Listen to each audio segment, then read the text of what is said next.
የእረፍት ቦታ ጥቅም ነው። የመጽናኛ ቦታ ጥቅም ነው። ከክርስቶስ ጋር መኖር ጥቅም ነው። በመንግስተ ሰማያት መኖር ጥቅም ነው። እምናምነውን ግን መኖር መልመድና መጀመር አለበት። ትሞታለህ የሚለውን ሐሳብ ሁሉ ጊዜ የሚያስብ ሰው በሚገጥሙ አንዳንድ ሞቶች ድንጉጥና ፈሪ አይደለም የሚሆነው። መሞት አይደለም ትሞታለህ የሚለውን ነገር እንኳን ሰው መስማት አይፈልግም። ከዚህ አምላክ ጋር ከመኖር በላይ ለሰው ምን የሚጠቅመው ነገር በምድርና በሰማይ ውስጥ አለ? አሁን የምንሞተው ለምን ይመስላችኋል? አሁን የምንሞተው የሚበልጠውን ትንሣኤ እንድናገኝ ነው። እደግመዋለሁ። አሁን የምንሞተው የሚበልጠውን ትንሣኤ ለማግኘት እንጂ ሸሸ፣ ተበላሸ ለመባል አይደለም። ቅዱስ ዮሐንስ አፈወርቅ ሊቁ በረከቱ ይደርብንና ሞት እኮ እንደ ቀድሞ አይሰለጥንብንም እኮ ነው ያለው። ለዚህ ነው በጣም የማንሸበረው። ለዚህ ነው ልባችን በጣም የማይታወከው። ለዚህ ነው ጭንቅ ጥብብ እስኪለን ጸጉር የማንነጨው፣ በአርጋጅ የማናለቅሰው፣ ሙሾን የማናወርደው፣ ጸጉር የማንላጨው፣ ፊት የማንነጨው፣ አካል የማንበጣው፣ ከል የማንታጠቀው፣ ጥቁር የማንለብሰው ሞት እንደ ቀድሞ ስለማይሰለጥንብን ነው ወገኖቼ። ይሄማ እኮ የምናምነውንና የምንሰብከውን ትንሣኤውን ማሳነስ እኮ ነው ወገኖቼ። ኩርምት ሽብርቅ ቅብር ካለማ ምኑን ክርስቲያን ሆን ነው? ሲሆን በዝማሬ ሲሆን በሽብሸባ ሲሆን በእልልታ ሲሆን እንደ ድል ተጓዥ በምረቃ ነበር የምንሸኛኘው። ምክንያቱም ወደሚበልጠው ሕይወት እየሸኘናቸው ነው። አሁን የምንሞተው የሚበልጠውን ትንሣኤ ለማግኘት ነው። የምንሞተው ሕያው ለመሆን እንዴ ታምኑት የለ እንዴ? ወርዳለሁ አለ ወረደ። እውነት ነው አለ ነው አይደለም? እውነት ነው። ሞታለሁ አለ ሞተ። ነሳለሁ አለ ተነሳ። ያረጋለሁ አለ አረገ። ዳግሜ መጥቼ ወስዳችኋለሁ አለ። ይሄ ሁሉ የታመነ ከሆነ ወገኖቼ የሚያምንብኝ ቢሞት እንኳን ምን ይሆናል? አሁን ስለ አንድ አስደናቂ ሕያው ስለሆነች ነፍስ ነው እኛ እዚህ የተሰበሰቡ። ታምናላችሁ አታምኑ? እናምናለን። እምናምነውን ግን መኖር መልመድና መጀመር አለብን። ልባችሁ በጣም በሐዘን እንዳይከብደው ያሟሟቱን አይነት እያሰባችሁ እንዳትጨነቁ። ከጌታችን በቀር በግፍ የሞተ አለ እንዴ? የትኛውም አይነት የግፍ አሟሟት ቢሟሟት እንኳን ልባችን የማይከብደው እንዲህ አይነት ሞቶ ያዳነን ጌታችን ስላለ ነው። ስለዚህ በዚህ ቃል እንጽናናለን። ሐዋርያው ቅዱስ ጳውሎስ በዚህ ቃል ተጽናኑ ነው የሚለው። በየትኛው ቃል? የሚያምንብኝ ቢሞት እንኳን ምን ይሆናል? በመቃብር ያሉ የእግዚአብሔርን ድምፅ የሚሰሙበት ቀን ይመጣል፣ ሕያው ይሆናሉ። ከዚህ የበለጠ ምን መጽናኛና ምን ማረፍ ያለው ወገኖች? ይሄንን የሚያምን ነው ክርስቲያን የሚባል። የክርስትና ዋና ኃይል ዋና ግቧ ባለፈውም ተናግሬዋለሁ። በሞት ላይ ጌታችን በተቀዳጀው ድል ለኛም አረቦኑን ተስፋ በመስጠቱ ምክንያት ነው። ለዚህ ነው ቀና እኮ የምንለው። ቀና ብለን የተፈጠርነውም እኮ ለዛ ነው። እንደ እንስሳ ያላስጎነበሰን እኮ ለዛ ነው። አሁን በሚገጥሙ ሐዘኖች አጎንባሾች እኮ ማይኖሩት እኮ ለዛ ነው። ሞት የእግዚአብሔር የምህረቱ አካል ነው። መጽሐፍ ቅዱስ እንዲህ ይላል፣ ካልሞትክ ምን አትሆንም? ሕያው መሆን ትፈልጋላችሁ? ካልሞትን ሕያው እንሆናለን? መሞት የምትፈልጉ እስኪ እጃችሁን አውጡ። እንዴ ያ ሁሉ ሕያው ለሞት አያችሁ። ስለ ሞትም ወይም ምናምን ግንዛቤያችን እንደው ቅዱስ ዮሐንስ አፈወርቅ ቢኖር ምናልባት ከኔ ጀምሮ ከዚህ ቤት ያስወጣን ነበር። ምክንያቱም በጌታችን የትንሣኤው ምስክርነትና ድል ማድረግ ላይ ያፌዛችሁ ነው ብሎ ጽፏል። አንድ መጽሐፉ ላይ ተመልክቼ ነው ደፍሬ ያስወጣን ነበር ያልኩት። ይሄ ታላቅ መጽናኛ ነው ወገኖቼ። ከዚህ በላይ መጽናኛ የት ይገኛል ወገኖቼ? ትሞታለህ የሚለውን ሐሳብ ሁሉ ጊዜ የሚያስብ ሰው በሚገጥሙ አንዳንድ ሞቶች ድንጉጥና ፈሪ አይደለም የሚሆነው። ማር ይስሐቅ ኃጢአተኛ ሰው ሞትን ይፈራዋል፣ ጻድቅ ሰው ግን ሕይወትን ስለሚወድ ሞትን ይናፍቀዋል የሚለው ለዚህ ነው።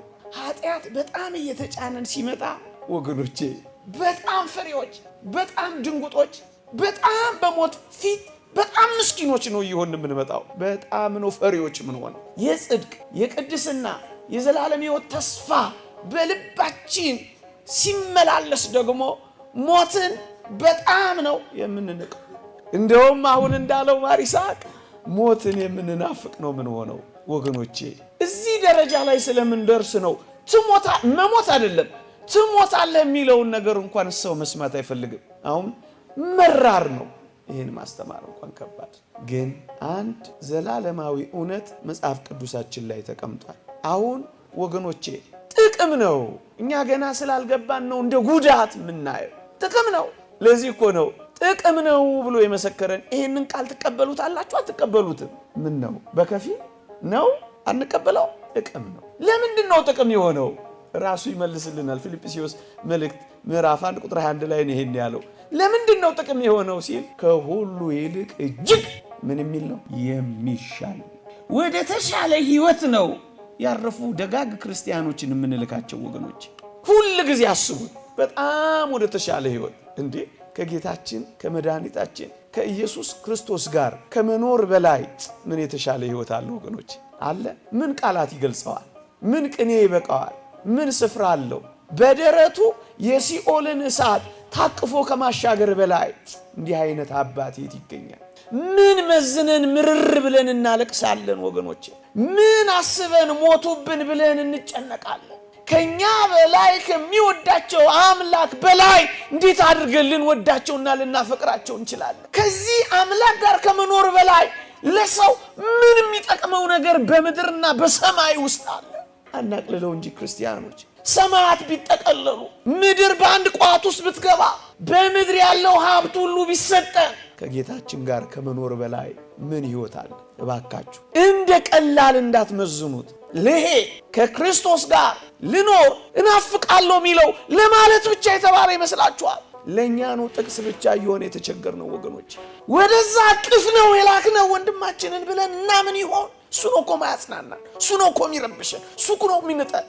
አቤት ምንኛ የታደለች ነፍስ ትሆንች ነፍስ። አሁን እናንተ ደሙን መፍሰሱን ወይ ሌላ ነገር ነው የምታስቡት። አሁን እቺ ነፍስ በሰማይ ጉባኤ ፊት ባገለገላት ታቦት ዘዶር በምትባል በእመቤታችን ፊት እንዴት ተማለል ይሆንች ነፍስ።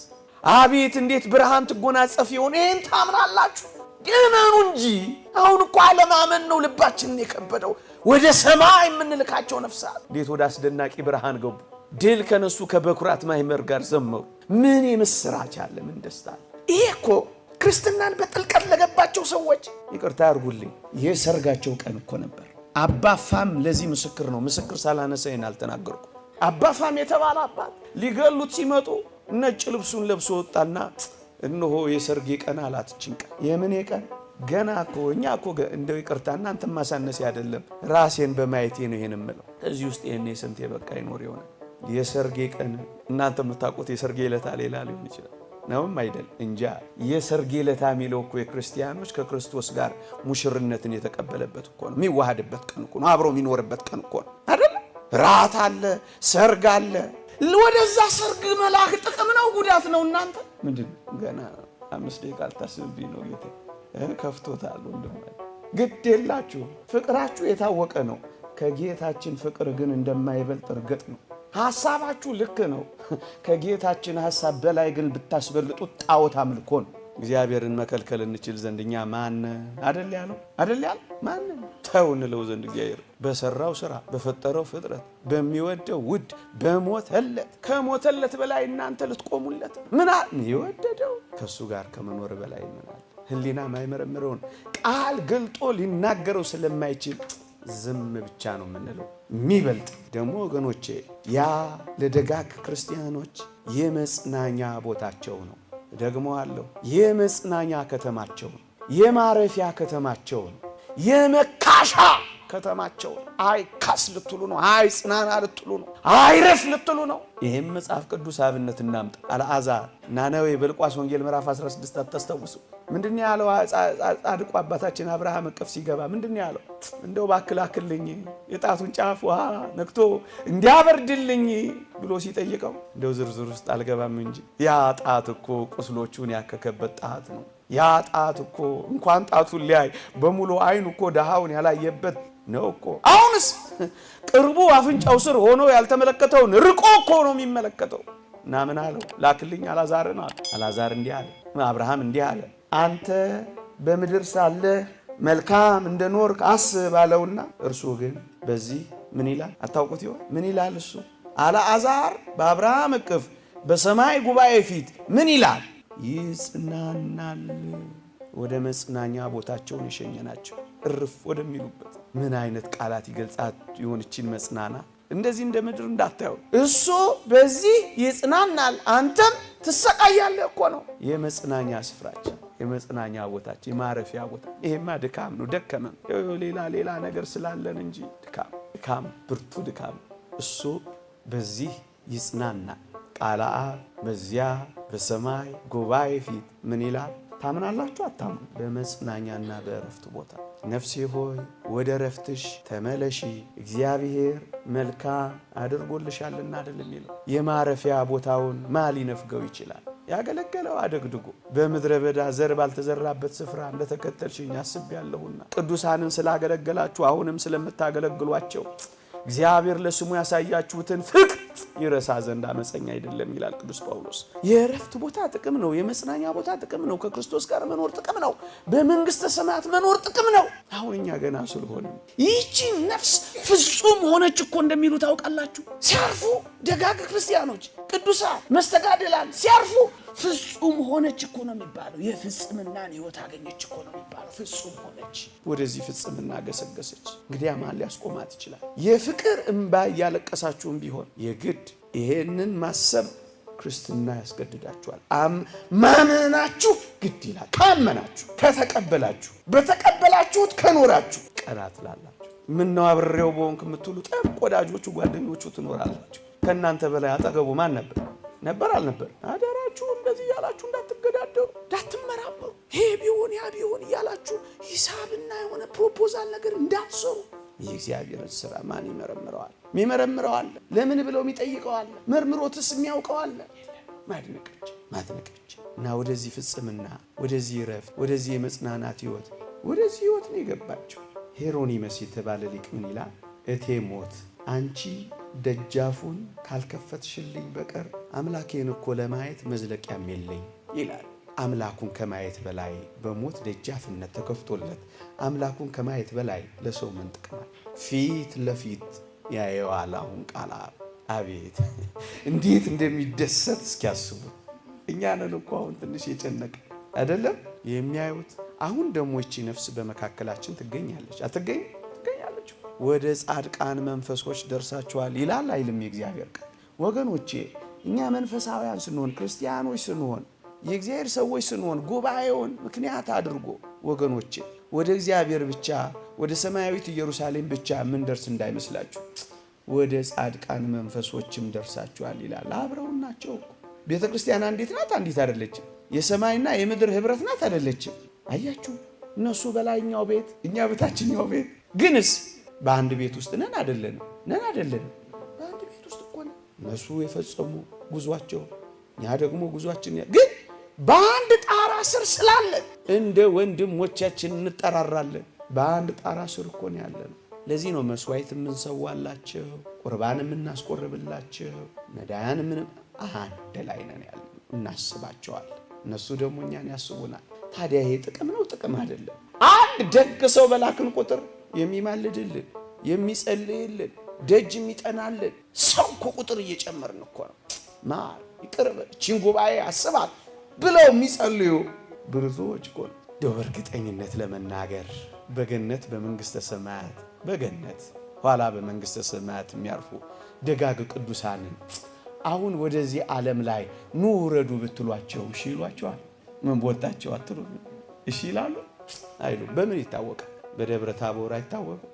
ቅዱስ ጴጥሮስ ከጌታችን ጋር እዛ ሶስት ሆነው ከዋሉ ካመሹ በኋላ ያንን ምስጢር ካዩ በኋላ ማቴዎስ ወንጌል ምዕራፍ 17 ምንድን ነበር ያለው? ጌታ ሆይ በዚህ መሆን ለእኛ የትንሣኤን ትንሽ እፍታ አስጎበኛቸው እኮ የሚሉት ቃል። ከዛስ አንወርድም፣ ቤት የለውም ለአንተ ለሙሴ፣ ከዛስ ለኤልያስ እንስራ፣ እሱስ እደጅ ባድርስ አንተ ከኔ ጋር ከወንክ ይወርዳል። እመኑ አረከው። ከዚያ ከፍታ፣ ከዚያ ደስታ፣ ከዚያ ጣዕመ ዝማሬ፣ ከዚያ ረፍት እንዴት ይወርዳል?